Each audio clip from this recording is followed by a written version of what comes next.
Великолепное средство от одиночества нашли владикавказские пенсионеры. Они приходят в центр пребывания пожилых людей и инвалидов. Время здесь проводят в окружении хороших людей, интересном общении, развлечениях, а главное – с пользой для здоровья.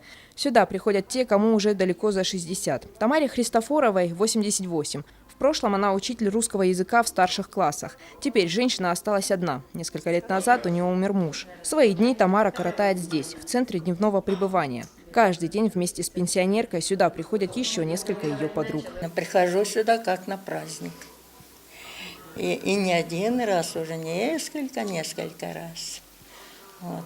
И общение очень хорошее, потому что нахожусь в кругу таких же единомышленников, могу сказать, такого же возраста, такого же интеллекта, женщины и мужчины. И очень довольна здесь. Даже сама обстановка сказывается на здоровье, прекрасная обстановка, и то как-то способствует выздоровлению. По распорядку дня отделение дневного пребывания напоминает детский сад. Здесь нет, пожалуй, воспитательниц. Зато тот же тихий час, полдник и прогулки. Все строго по расписанию. А вместо подготовки к школе – оздоровительные процедуры. Однако принять всех желающих одновременно центр не может, поэтому пожилые люди приходят по сменам. В дневном отделении отдыхают люди, не утратившие способность к самообслуживанию. Отдыхают они у нас по путевкам Министерства труда и социального развития.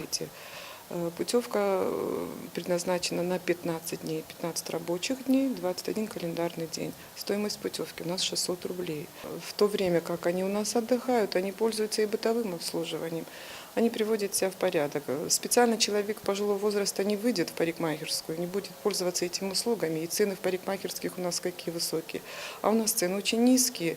И непосредственно отдыхая здесь, они приводят себя в порядок. Многим из них дома телевизор уже давно заменил нормальное общение. А здесь они всегда сделают друг для друга то, на что часто нет времени у их родных. Выслушают рассказы обо всех проблемах, о том, что болит, есть ли улучшения, что говорят врачи.